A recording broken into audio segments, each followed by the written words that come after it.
Guys, please understand that this is the way my family does it, and I can't teach you something I don't know. I would love to learn how other cultures do it, but this will come with time, so I'll teach you what I've been taught.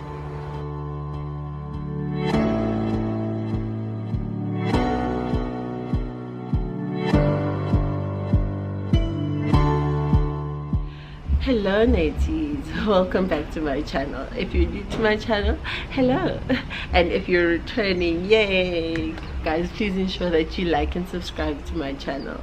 Tell your friends about it, like, let's spread the love. So this will be part 2 of how to make Mqombothi. So before we start, I'd like to go through a couple of ground rules before starting. So the one thing that needs to be done is that siyazotha during Mqombothi, right? Okay, no, that's not the first thing. The first thing is that kumele uphahla. Ukuphahla ubika umsebenzi ukuthi khona umsebenzi ozoyenzeka, right?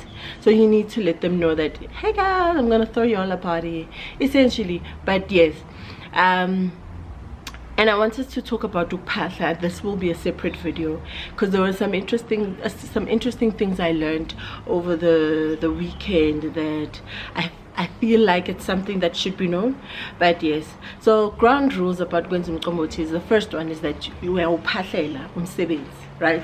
So after uphahlela umsebenzi and you're starting to get ready ukwenza the traditional beer niyazotha. What this means is respecting the practice itself.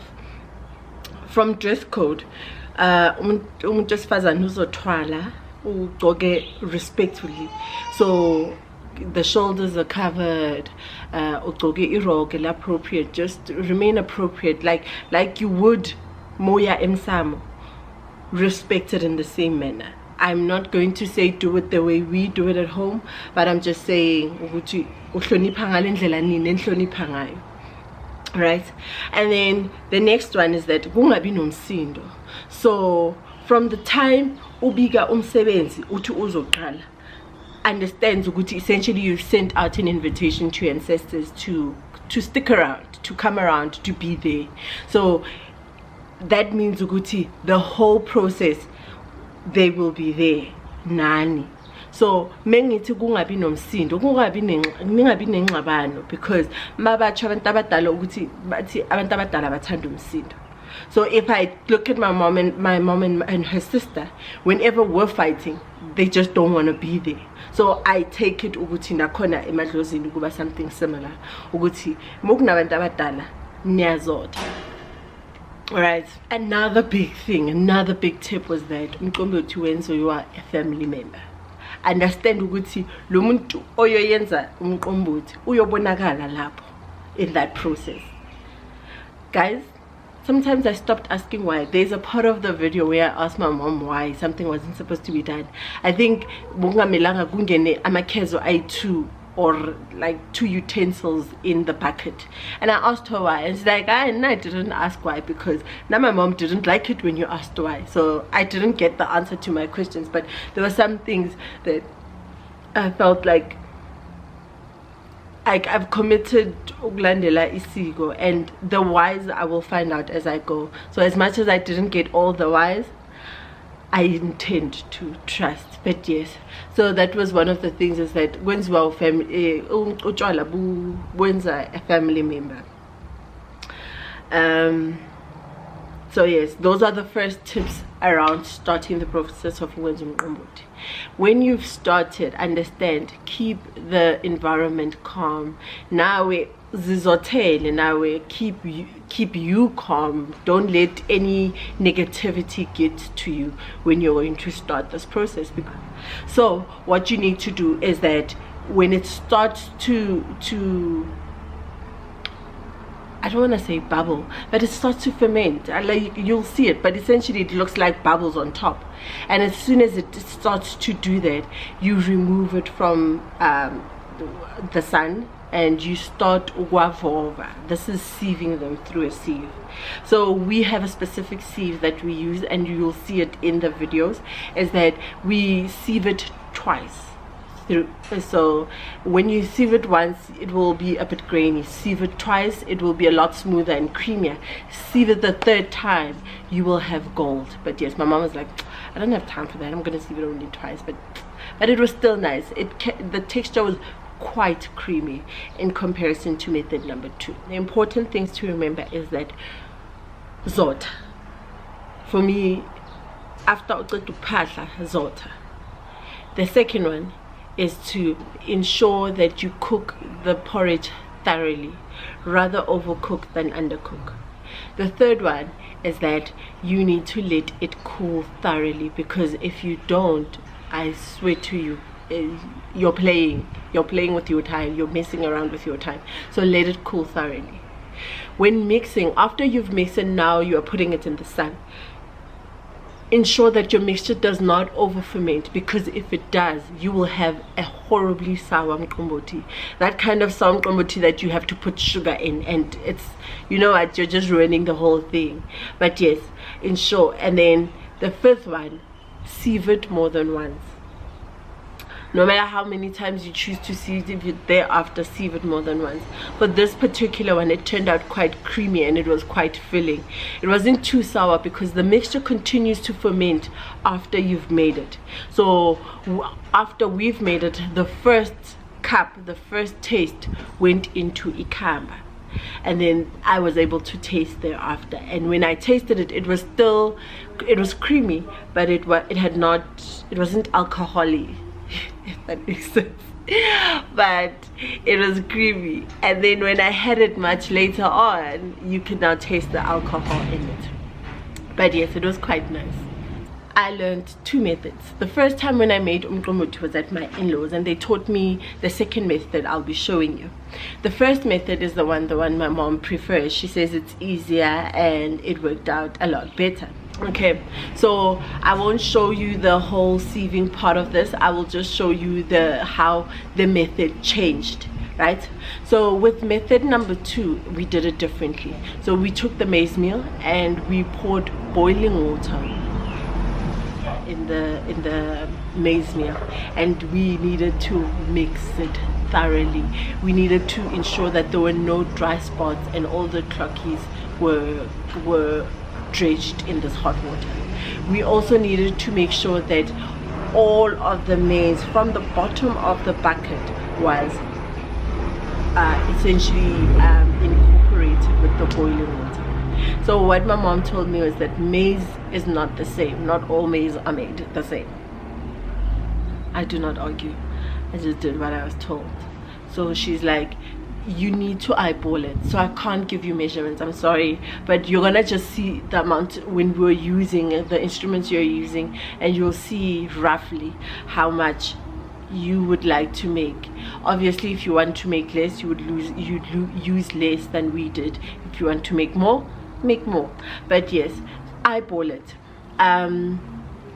With this one, it differs just at the beginning, because with method number 2 is that we poured boiling water over the maize meal, and then we took the bucket of the mixture and we let it sit in the sun for 2 days. This was for it to ferment and start to become sour. As soon as it started to become sour, we took it and we put it in boiling water and we started to cook it. It's like the 4th day since we started. I'm losing track of time because yesterday we didn't sleep, but I'm not sure. Yesterday was it Thursday? Yes, yesterday was Thursday. So yesterday was day 3. So yesterday we were supposed to cook umthombo for method number 2, and we were unable to do this, but we did it today, and here it is. It just smells like sour porridge. I don't know if you know what sour porridge tastes like. It just tastes like sour porridge because the maize meal and, sorry about the lighting, the maize meal and the water fermented. Everything then applies as we did with method number 1. So essentially, when the porridge was now cooked, we let it cool thoroughly, and when it was cooked, we put a full when it was thoroughly cooled, we put a full 3 kg bag of amabele. So this was a raw sorghum, and we put it in, and we mixed it also in with Monati. Just as a side note, I look horrible, yes. but it's past 10 o'clock on Christmas Day and I'm naked. But yes, side note, with the mixture, Monati or Umoja, take it and mix it up in a separate bowl and then add it to the 5 liters of water, because mine ended up making clockies and I had to work those out, but hopefully it happens right. Good night. So once you've mixed those things together, you take them and you put them out in the sun. Don't cover it with its lid, cover it with a dishcloth and let it sit. Watch for it as it begins to ferment and it starts to bubble. Do not let the bubble start to go down.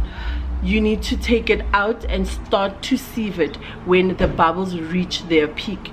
As soon as they start to go down and you can see the sides of the drum start to show the foam or some of amabele going up, know that it's over fermented and it's gonna be horribly sour. The difference between the two methods, the biggest difference between the two methods was that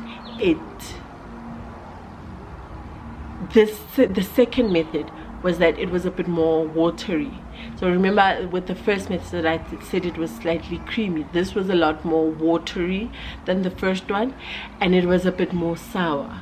So this could have been method, it could have been a lot of things, but yes, people still enjoyed it and it was had. My uncle prefers method number 1, so and the method number 1 is the one we normally use. Method number 2 is the one that I also use when I'm at my in-laws.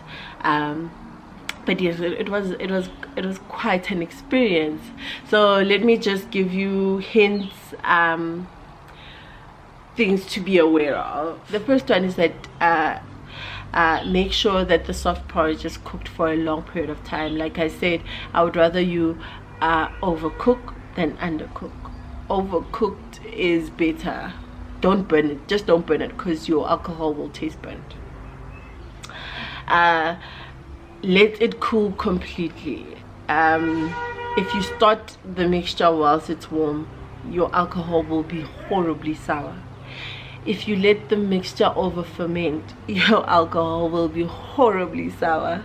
At the end of the day, we want to be able to enjoy it. So just, yes, bear this in mind when you're doing this. These are things that I don't want to leave that first impression of alcohol is disgusting.